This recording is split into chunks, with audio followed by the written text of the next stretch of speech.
श्रावण सोमवार की कथा के अनुसार अमरपुर नगर में एक धनी व्यापारी रहता था। दूर दूर तक उसका व्यापार फैला हुआ था। नगर में उस व्यापारी का सभी लोग मान सम्मान करते थे।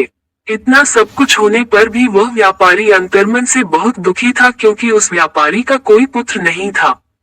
दिन रात उसे एक ही चिंता सताती रहती थी। उसकी मृत्यु के बाद उसके इतने बड़े व्यापार और धन संपत्ति को कौन संभालेगा। पुत्र पाने की इच्छा से वह व्यापारी प्रति सोमवार भगवान शिव की व्रत पूजा किया करता था।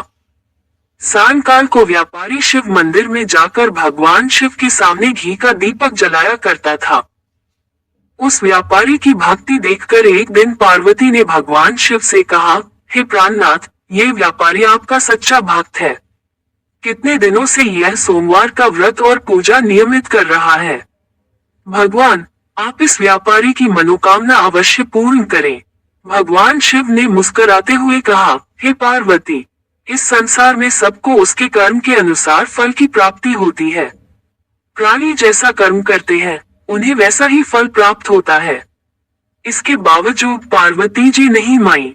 उन्होंने आग्रह करते हुए कहा, नहीं प्राणनाथ, आपको इस व्यापारी की इच्छा पूरी करनी ही पड़ेगी। यह आपका अनन्य भक्त है। प्रति सोमवार आपका विधिवत व्रत रखता है और पूजा अर्चना के बाद आपको भोग लगाकर एक समय भोजन ग्रहण करता है। आपको इसे पुत्र प्राप्ति का वरदान देना ही होगा। पार्वती का इतना आग्रह देखकर भगवान शिव ने कहा, तुम्हारे आग्रह पर मैं इस व्यापारी को पुत्र प्राप्ति का वरदान देता हूँ, लेकिन इसका पुत्र 16 वर्ष से अधिक जीवित नहीं रहेगा। उसी रात भगवान शिव ने स्वप्न में उस व्यापारी को दर्शन देकर उसे पुत्र प्राप्ति का वरदान दिया और उसके पुत्र के 16 वर्ष तक जीवित रहने की बात भी बताई। भगवान के वरदान से व्यापारी को खुशी तो हुई, लेकिन पुत्र की अल्पायु की चिंता ने उस खुशी को नष्ट कर दिया। व्यापारी पहले की तरह सोमवार का विधिवत व्रत करता रहा। कुछ महीने पश्चात उसके घर अति सुंदर पुत्र उत्पन्न हुआ। पुत्र जन्म से व्यापारी के घर में खुशियां भर गईं। बहुत धूमधाम से पुत्र जन्म का समारोह मनाया गया। व्यापारी को पुत्र जन्म की अधिक खुशी नहीं हुई, क्योंकि उसे पुत्र की अल्पायु के रहस्य का पता था। ये रहस्य घर में किसी को नहीं मालूम था। विद्वान ब्राह्मणों ने उस पुत्र का नाम अमर रखा। जब अमर 12 वर्ष का हुआ तो शिक्षा के लिए उसे वाराणसी भेजने का निश्चय हुआ। व्यापारी ने अमर के मामा दीपचंद को बुलाया और कहा कि अमर को शिक्षा प्राप्त करने के लिए वाराणसी छोड़ आओ। अमर अपने मामा के साथ शिक्षा प्राप्त करने के लिए चल दिया। रास्ते में जहां भी अमर और दीपचंद रात्रि विश्राम के लिए ठहरते, वही यज्ञ करते और ब्राह्मणों को भोजन कराते थे। लंबी यात्रा के बाद अमर और दीपचंद एक नगर में पहुंचे। उस नगर के राजा की कन्या के विवाह की खुशी में पूरे नगर को सजाया गया था। निश्चित समय पर बारात आ गई, लेकिन वर का पिता अपने बेटे के एक आंख से काने होने के कारण बहुत चिंतित था। उसे इस बात का भय सता रहा था कि राजा को इस बात का पता चलने पर कहीं वह विवाह से इनकार न कर दे।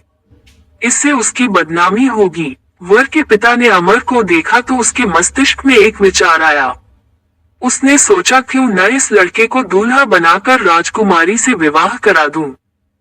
विवाह के बाद इसको धन देकर विदा कर दूंगा और राजकुमारी को अपने नगर में ले जाऊंगा। वर के पिता ने इसी संबंध में अमर और दीपचंद से बात की।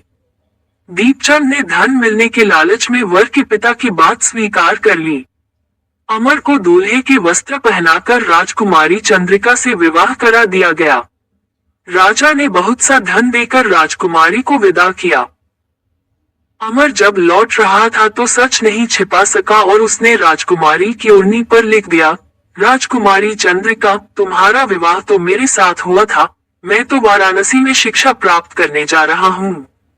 अब तुम्हें जिस नवयुवक की पत्नी बनना पड़ेगा, वह कान्हा है। जब राजकुमारी ने अपनी ओढ़नी पर लिखा हुआ पढ़ा तो उसने कान्हे लड़के के साथ जाने से इनकार कर दिया। राजा ने सब बातें जानकर राजकुमारी को महल में रख लिया। उधर अमर अपने मामा दीपचंद के साथ वाराणसी पहुंच गया। अमर ने गुरुकुल में पढ़ना शुरू कर दिया। जब अमर की आयु 16 वर्ष पूरी हुई तो उसने एक यज्ञ किया। यज्ञ की समाप्ति पर ब्राह्मणों को भोजन कराया और खूब अन्न वस्त्र दान किए। रात को अमर अपने शयन कक्ष में सो गया। शिव के वरदान के अनुसार शयनावस्था में ही अमर के प्राण पखेरु उड़ गए। सूर्योदय पर मामा अमर को मृत देखकर रोने पीटने लगा। आसपास के लोग भी एकत्र होकर दुख प्रकट करने लगे। मामा के रोने, विलाप करने, स्वर समीप से गुजरते हुए भगवान शिव और माता पार्वती ने भी सुने। पार्वती जी ने भगवान से कहा, प्राणनाथ, मुझसे इसके रोने के स्वर सहन नहीं हो रहे, आप इस व्यक्ति के कष्ट अवश्य दूर करें। भगवान शिव ने पार्वती जी के साथ अदृश्य रूप में समीप जाकर अमर को देखा तो पार्वती जी से बोले, पार्वती, ये तो उसी व्यापारी का पुत्र है। मैंने इसे 16 वर्ष की आयु का वरदान दिया था, इसकी आयु तो पूरी हो गई। पार्वती जी ने फिर भगवान शिव से निवेदन किया, हे प्राणनाथ, आप इस लड़के को जीवित करें, नहीं तो इसके माता पिता पुत्र की मृत्यु के कारण रो रो कर अपने प्राणों का त्याग कर देंगे। इस लड़के का पिता तो आपका परम भक्त है, वर्षों से सोमवार का व्रत करते हुए आपको भोग लगा रहा है। पार्वती के आग्रह करने पर भगवान शिव ने उस लड़के को जीवित होने का वरदान दिया और कुछ ही पल में वह जीवित होकर उठ बैठा। शिक्षा समाप्त करके अमर मामा के साथ अपने नगर की ओर चल दिया। दोनों चलते हुए उसी नगर में पहुंचे जहां अमर का विवाह हुआ था।